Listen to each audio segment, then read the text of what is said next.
Здравейте, приятели! Аз съм Монджи и в днешното видео ще разгледаме едно супер добро смарт купче на марката GAN.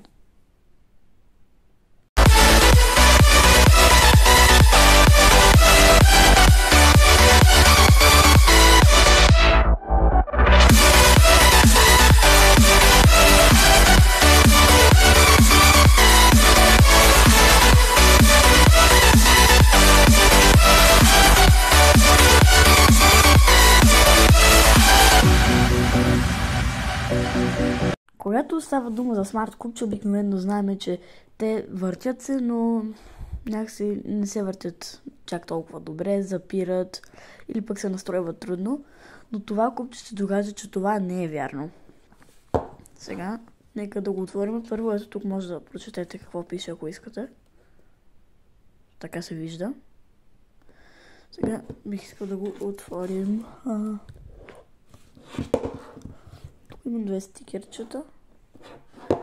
И ето това третото ще го махнем. Тъй. Сега. Кутията е много хубава. На мен ми харесва. Както знаем, GAN винаги се стараят за кутиите си.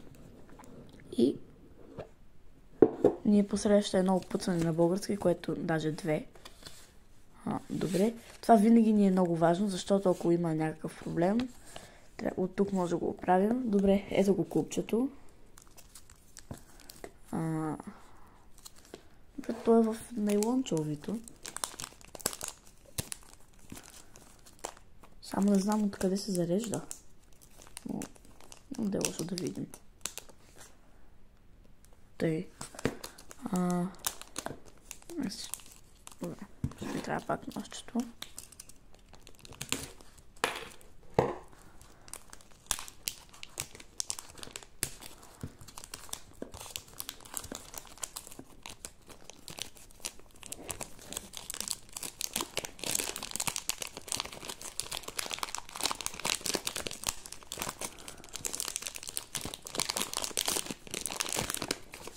Добре, купчето е доста леко, като за смарт купче. Еха. Както виждате, когато го въртим, бялата страна светва. Добре. Добре, на първите движения се върти страхотно. Малко е нестабилно, затова сигурно ще трябва да го стегна. Настройката, предполагам, тук се настройват магнитите и има и опция под капачките. Няма да е лошо да мога... Надявам се махат капачките, нали? Добре, после ще видим как ще я махна. Купчето се върти супер добре. Сега бих искал да видя, освен купчето, какво друго имаме в кутията. Към това чудо. Няма да е лошо да видим какво е. Добре, някак трябва да го отворим без да го скъсаме, защото не искам да късам тази кутийка. Охо, добре. Значи това е мястото, където ще си зареждаме купчето. Да, ето поставяме го. Ето така. Май. И би трябвало да се зарежда. Добре. Страхотно. Тук сега ето тук се свързва с, ако не се лъча, това е USB Type-C. Сега ще видим. Тук имаме една турбичка. GAN. Добре. По-странно от обикновените GAN турбички, те са обикновено тъмносин или светлосин цвят. Тук имаме едно огромно опътване за нареждане.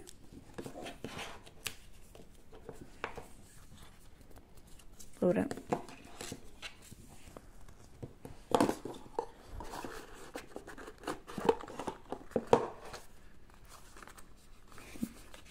Вътре има нещо. Сега ще видим. Да, вътре имаме нещо. И то е някаква бяла кутийка. И да, кабелчето за зареждане на купчето. Адаптер нямаме, но със сигурност имате адаптер вкъщи. А това са инструментите за настройване. Добре, това тук са резервни магнити, а това е самия инструмент, който няма представя как да го застопоря, но сега ще прочета и ще го направим. Добре. Сега забравих да кажа, че трябва да му видим сеченето на ъгли. Добре, бива. И много важно е да знаете, смарт купчетата не може да се използват на официални състезания. Това е важно да го кажа, защото ако сте тренирали цял сезон с него, не може да го използвате на състезание. Добре, за да настроиме първата настройка, тя е колко да ни е сегнато купчето, т.е. като въртим страната, дали да изисква повече сила, за да я завъртим или да е по-лека. Трябва да махнем една от капачките. Ето така. И да използваме ето тази част на инструмента, по-заоблената. И трябва да я поставиме върху ето това и да въртим единствено по часовниковата страна, ако не се лъжа. Да, само по часовниковата страна можем да въртим. Както виждате, аз вече съм настроила едното, за да видя как, но сега няма да е лошо да се види. Не. Добре, малко ми е зле камерата, но ето така мисля, че успяваме да видим тези цифрички. И ето тук, както виждате, има едно отдлъбнато и където е цифричката, следователно, айде да е. Вече ги видяхте, където е самата цифричка, ако примерно тук е 1, значи сте на първа настройка, ако тук е 2 сте на втора, ако тук е 3 сте на трета. Сега това става, когато взема инструментчето. Аз в момента съм на втора. Хоп. Вече съм на първа. И се върти най-отпуснато. Но на мен това не ми харесва, така че на мен ми е най-удобно третата настройка. Сега ще ви покажа как се настройват и другите неща. Сега, при втория вид настройка е колко сила да изиска, това вече ви казах. И тя се прави така. Тук, поради някаква причина на илюстрацията, тук имаме цифрички от 1 до 6 за всяка настройка, но тук, както видяхме преди, ги няма. Затова трябва да се ориентираме по звука. Сега ние на първата настройка, когато пъхнем ето това нещо така, въртиме по часовниковата стрелка. Сега трябва да ни е по-стегнато, още по-стегнато, още по-стегнато и най-стегнато. И сега, ако завърта още веднъж, би трябвало да се чуе едно по-силно кликане, т.е. че ни върне обратно най-отпуснатата. Не, още едно имаме. Ето чухте силното кликане и сега то ни върна на най-отпуснатата. Аз си го оставя така, защото според мен така ми е на мен най-удобно. Хора, извинете, значи първата настройка е колко да ни е отпуснато купчето настрани. Тоест, тук да е корнер-кадинка, както виждаме преди от тук не можеше, вече може. Така да. А пък втората е колко да ни е, както казах преди, да ни е натегната страната. Тоест, дали да трябва да бутнем по-силно или по-слабо. Това не е втората. Според мен, то е преклено стегнато фабрично, затова е по-добре да ви е на третата. На най-силната, защото иначе е малко стегнато и може да ви запира. Сега ще покажа как се прави и втората настройка. Последният вид настройка е на ето тук на ъглите. Тя става с ето това пак елементче и за жалост на моята камера не се вижда, но ако бутаме на там, магнитът би трябвало да стане по-силен, ако бутаме надолу, би трябвало да стане по-слаб. Сега ще пробвам. Става много лесно. Трябва да е с ето този инструмент, така пишеше. Добре, пазача лай, браво да не го пази. Аз лично бих си направил магнитите по-силни, така че сега всичките ще ги направя на по-силна настройка. Така, направих ги на по-силна настройка на третата. И сега, според мен, купчето е по-стабилно от преди. Но ако и тези магнити ви се струват слаби, в комплекта имаме включени в ето тази кутийка друг вид магнити, които ако не се лъжа са по-силни, но сега ще ви кажа, защото може да са по-слаби. Ако съм излагал, съжалявам. За да смените магнитите в корнерите, трябва да махнете едно ъгълче. Както виждате, имаме две формички. Едната е шестоъгълник, другата триъгълник. Триъгълните са по-силни. Сега в момента принципно сме с триъгълни, те са ни сложени вътре, а пък в комплекта в кутийката са шестоъгълните, но аз реших да видя как се сменят. За да го смените, трябва да го хванете и да го завъртите обратно на часовниковата стрелка и после лекичко да го издърпате внимателно, да го поставите някъде. Люле! Да вземете другият магнит, т.е. в моя случай е триъгълния или по-силния, и съвсем леко да го вкарате и после да завъртите по часовниковата стрелка, за да се застопори и да щракне. И така се сменят магнитите. Сега ще ви покажа и как да свържем самият смарт куб. Сега, след когато вече сте си настроили кубчето и сте си свалили Cube Station, трябва да го свържете с самото приложение. Това става ето така. Значи, виждате, че в ляво имате една картинка на GAN кубче. Цъквате върху нея и там излиза вашият куб. Ето го моят GAN 12. Трябва да цъкнете Connect. И ми се конектна. Ето. Сега, както виждате, аз правя някакви движения и то там ми се отчита. Първото нещо е ето това тренинг. Имате ето тук робот, но аз в момента нямам робот, затова не мога да го използвам. Второто е Double Cube. Аз също нямам второ кубче, така че не мога. Това тук са алгоритми. Тук има всякакви алгоритми и може да видите кой какво точно прави. И на тренинг нещо, което най-вече ще ви трябва, е таймер. Примерно на мен в момента кубчето ми сочи синята страна към мен, но на екрана е зелената.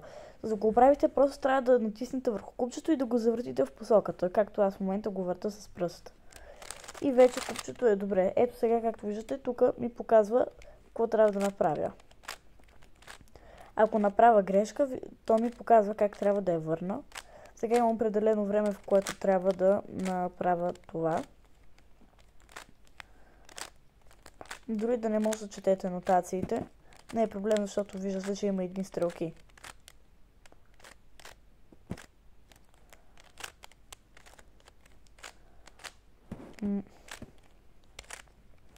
И след когато разбъркате купчето по дадените нотации, ви дава 20 и няколко секунди да го разгледате.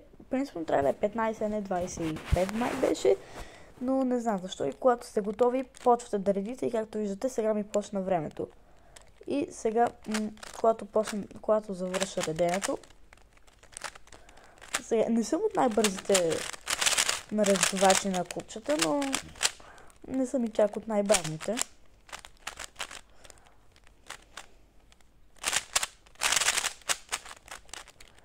Когато наредите купчето, сега почти съм готов, т.е. както виждате, там ми пише времето 32 и накрая, когато съм готов ми и сега само трябва да направя последните движения и когато го направя, то веднага спира и ми написва наредено. И тук ми показва, аз редя по CFOP, сега OLL и PLL, още някои неща ме затрудняват. И там виждате как пише, примерно, moves, колко движения съм направил, 128. И ми пише времето най-отгоре, 43. И това е за тази стъпка. Ако случайно, ето тук се излизате, ако случайно купчето ви ето тук е разбъркано, нали, ето тук, където го върти е разбъркано, а пък при мен е наредено, трябва просто да цъкнете ето тук и после да цъкнете ето тук и то ви го ресетва и е готово. Второто нещо е ето тук. Тук имате мултиплеер, разни стаи има, но ето това е най-важното. Тук се състезавате. Намери противник, не знам дали ще ме бие, може би да, може би не. Първи рунд. И тук пак трябва да си разбъркате купчето по дадените нотации. Ето виж, аз сега направих грешка и то веднага ми казва как да я оправя.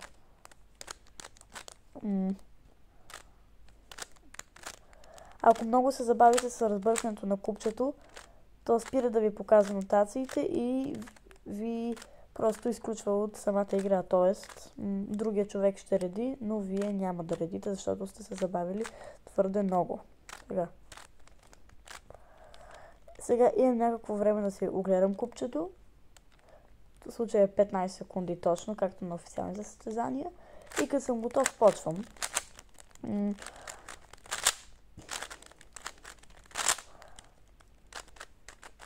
Примерно сега този не знам дали ще ме бие, като го гледам, той реди по beginner's метод, така че не съм сигурен дали ще ме бие.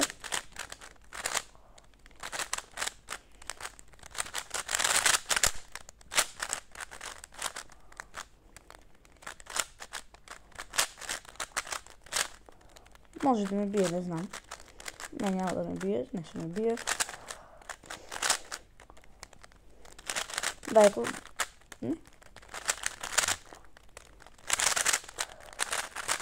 Не, аз го победих, въпреки че той свърши преди мен. Виждате, че неговото време е 47, моето 42. И сега ми пише Victory. Аз го бих, той приключи преди мен, но той защото започна да реди по-рано. Но там решава времето, а не кой приключи първи, на кой времето е по-добро. Ето сега пак общото не ми е синхронизирано, аз си го оправям. Иначе, ако не искате да се състезавате и просто може да си въртите купчето на случайни посоки и тук, както виждате, под самото купче си е каквото аз правя за отбелязване него, а под него пише батерията. На моето в момента е 100%, защото аз го заредих. Това е Academy. Тук има AI Tutorial. Може да го изгледате. Monster Go Tutorial. И ето това, което е на японски и въобще не ни интересува. И не забравяйте, ако ви е харесало видеото, да се абонирате за канала, да дадете лайк, камбанката и чао!